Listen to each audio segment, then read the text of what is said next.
Quansheng TK11, unboxing and first look. Hi guys, welcome back to the channel. So, we've got the long-awaited Quansheng TK11. This is the TK11-8. There's a couple of different variations of this. I got this one directly from Quansheng themselves, through their Alibaba store. Although I have seen it on AliExpress as well, but I wasn't quite convinced that it was the real deal, so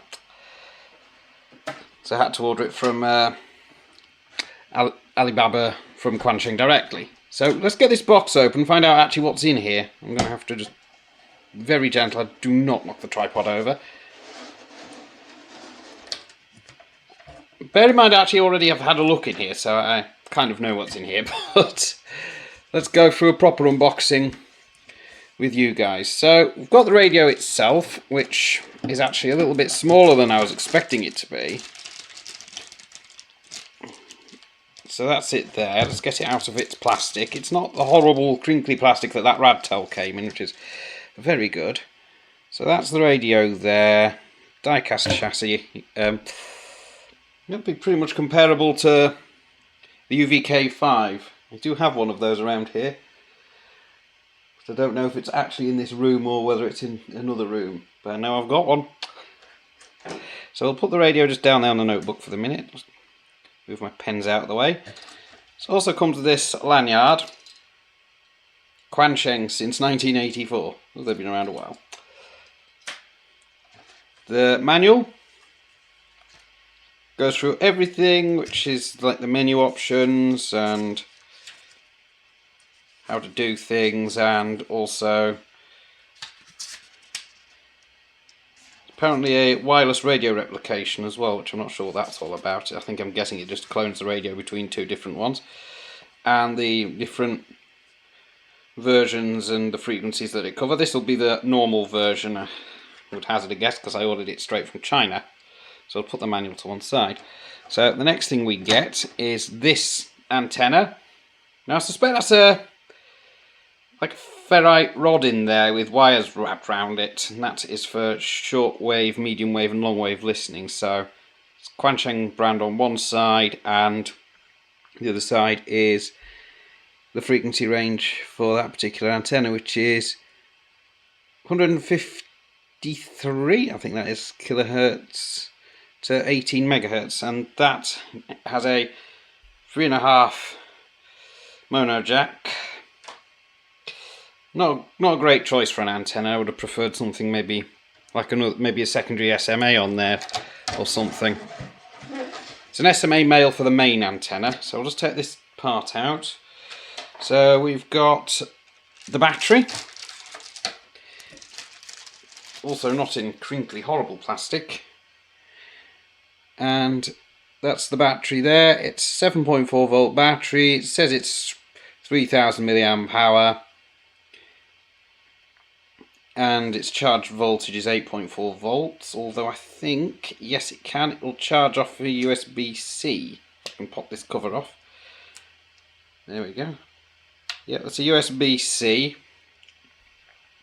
I suspect, much like the Radtel that I've got lying around, you're going to need to use a USB-A to USB-C cable with that. It also comes with the belt clip. Looks like that just slides onto the battery or the radio. I'm guessing it is the battery that goes onto. Also got the main antenna. Now this antenna is good for 50 megs through 54, 136 through 174, and 400 through 480. I'll show you that. So that's it all.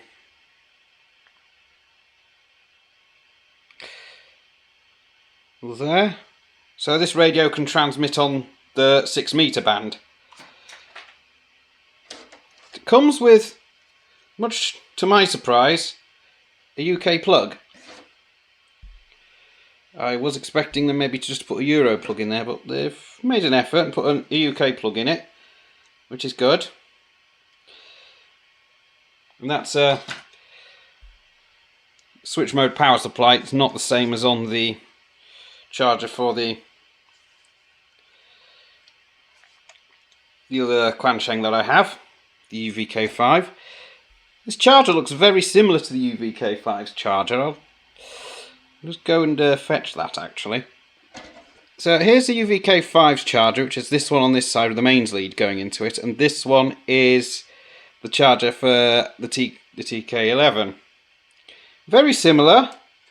Not sure if they're the same voltage. I will have a look underneath. This is 8.4 volts on the battery. I can show you that. That's the one for the TK11.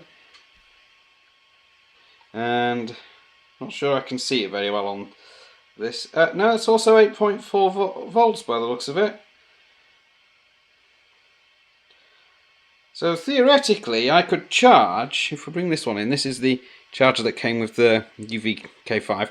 Theoretically, if the spacing's correct on the contacts, which it looks like it might be, I could charge the other radio with that. I'll just drop that one on the floor and I'll put the one that came with the TK11 just over here.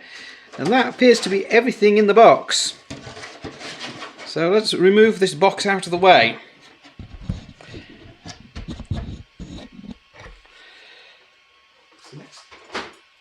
So the next thing we're going to do is we're going to fit the battery and fit the antenna and switch it on.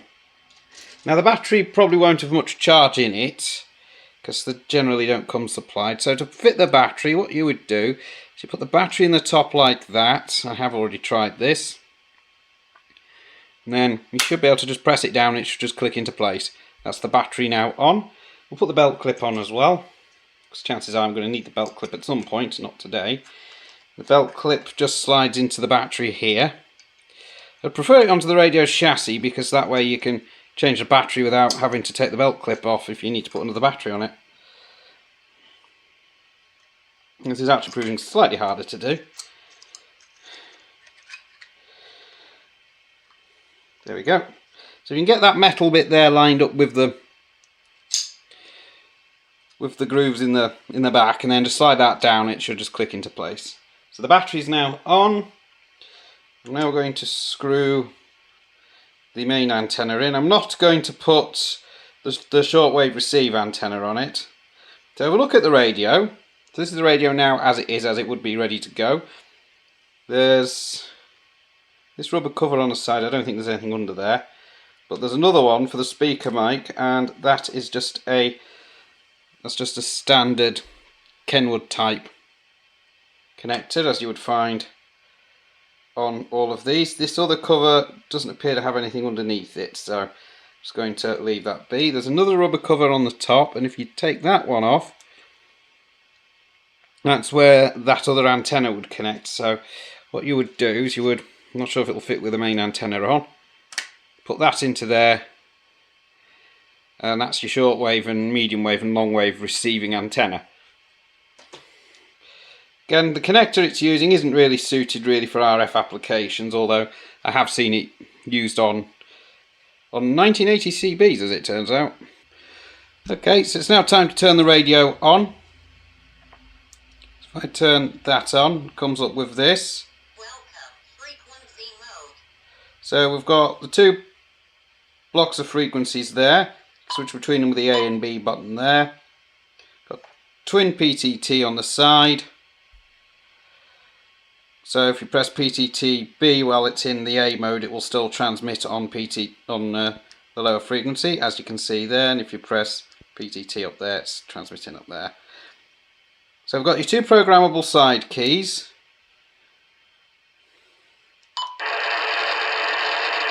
Short press on that as it's programmed from the factory is monitor. Long press on that, it just sends a tone out.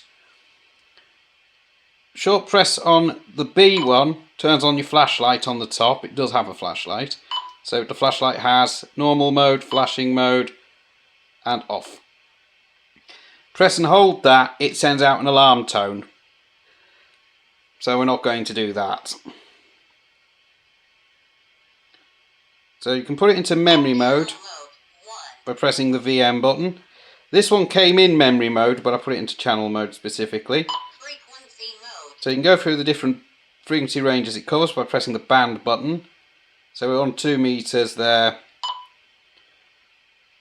245 megs there, suspect it might cover the 1.25 band in the United States, but I don't know whether it will cover that 1.25 meter band. 360 megs there on number 8, number 9, 435, so that's 77s. 490 on 10, 650 on 11. Number 1 is looks like long wave broadcast. Number 2 looks like shortwave broadcast. Number 3 there'll be the 24 to 29 region. I've programmed that up for as close to channel 20 on UKCB as possible, and we can confirm that it actually transmits on that. So that's for those of you who don't want to use the amateur bands but want to use this thing on CB, but I advise you don't do that. That's just a bit of advice. 55 megs there. So it will cover the 6 meters. So if I was to put frequency in the 6 meter band in there, then we could transmit and show that operating. Airband. So you can listen to aircraft from your nearest airfield or airport. Then we're back to the 2 meter band. If I do that same thing on B, there's a slight difference I've discovered. So if we go to here, it goes up to 850 megahertz. Then on there 1050 megahertz. So it's about 1 gigahertz. Then it goes back down to the air band and then to the 2 meter band. I'll show you that because I moved off camera while I was doing that. So more or less the same, apart from that. And that's pretty much it. So I've got some functions on here as well, menu functions. So we can have a quick look in the menu. So see, these are the various different menu options, but we'll go into more depth on that in a different video once I've had a chance to have a look at the book. So we'll come out of that by pressing the exit button. If we look at these keys here, we can see they all have different options on them. So you can directly jump to certain features, like if you want to set the squelch level. I like to have it down at level 1. So that's nice and sensitive. And you've got other things as well. This is the audio balance between A and B. So you can listen to 2 frequencies at once, I'm guessing. We'll soon find out when I put that to the test later in a different video. Now this one's interesting. This is supposedly a spectrum analyzer. So we're going to have a look at that properly in a later video. Got a button to change between AM, lower sideband, upper sideband, and then back to FM. I don't think that'll transmit on sideband, so I wouldn't try. As far as I'm aware, this only transmits in FM mode, much like the UVK5.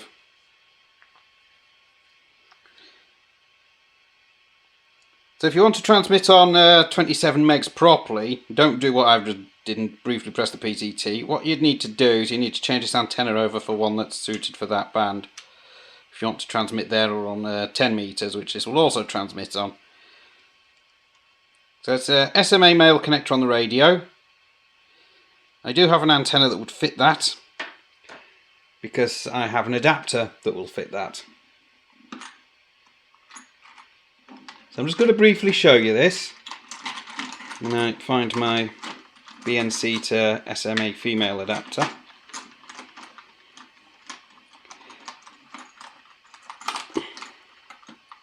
There we go.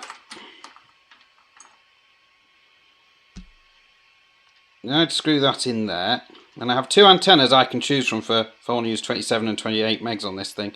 So if I want to use 10 meters, I have a telescopic that will do the job just nicely. Yep, so this is a telescopic CB antenna. Can shorten it a little bit and it will be good on 10 meters.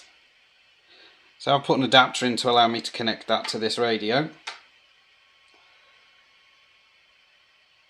This adapter is a bit of a snug fit, but it does go on.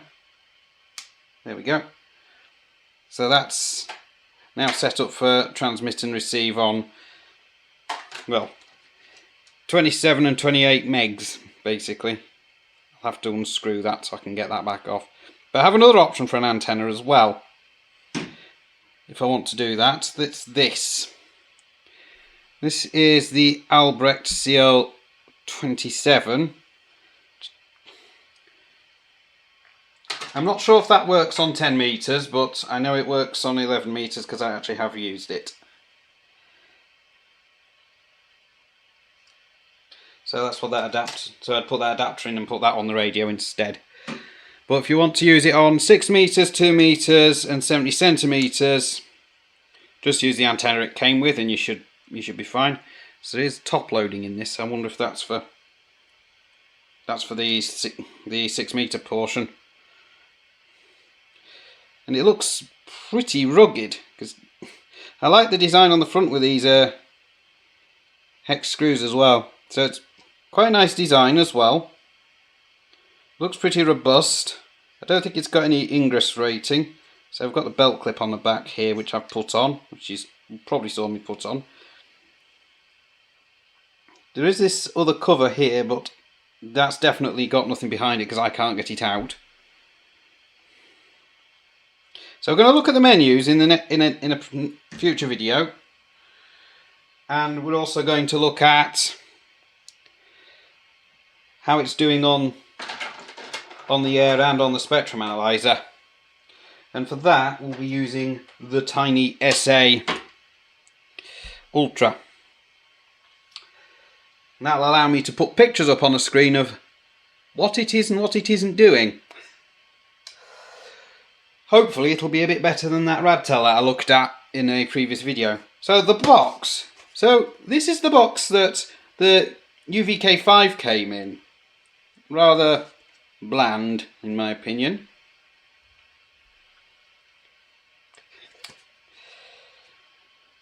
But you've seen the box that the TK11 came in.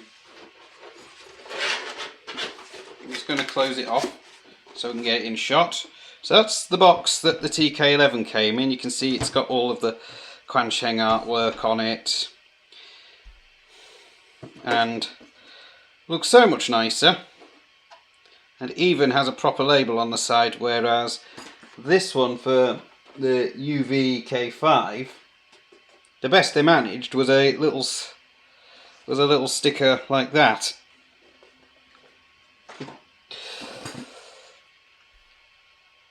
It says output power.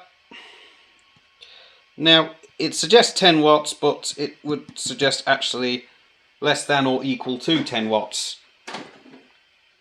So don't think it's going to do 10 watts because there's a good chance it might not. It certainly won't do that on 27, 28, 29 megs. It is quoted in the manual, as you can see, so we're looking at this, as doing less than or equal to 5 watts in that range, and the same applies to 6 meters.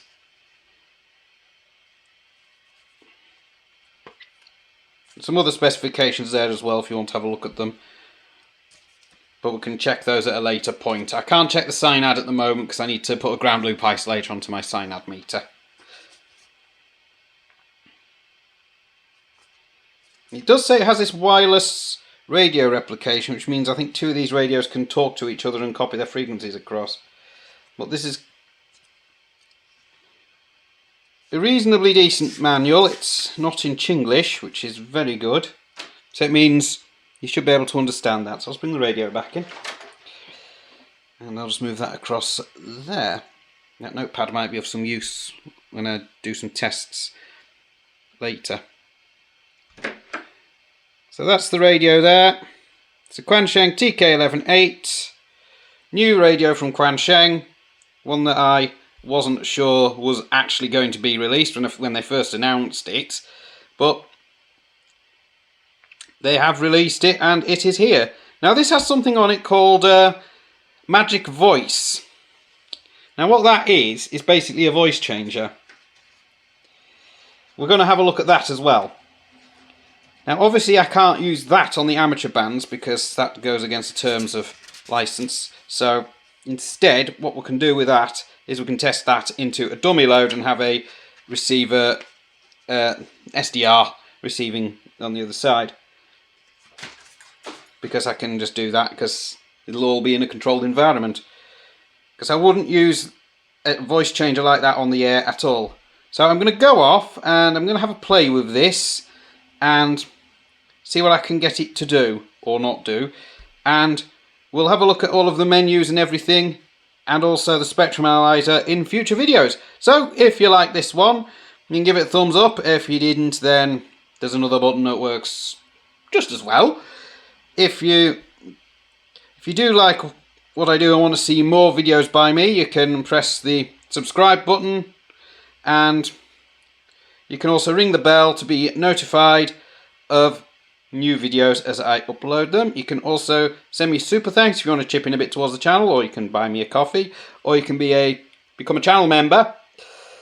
And there's 2 membership tiers. There's a cheaper one if you just want to chip in a bit towards the channel every month, and a £2 extra will get you early access videos. Not this one. This one's going straight out to you guys. Some of the videos will be early access, but this one, because it's a look at the long-awaited Quansheng TK11, you get to see pretty much straight away on the day I release it. So I'll catch you in the next one. 7.3 for now, and I'm going to go and have a play with this. So I'll let you know how I get on in the next video, and we'll see what it's doing on the spectrum analyzer. So 7.3 for now.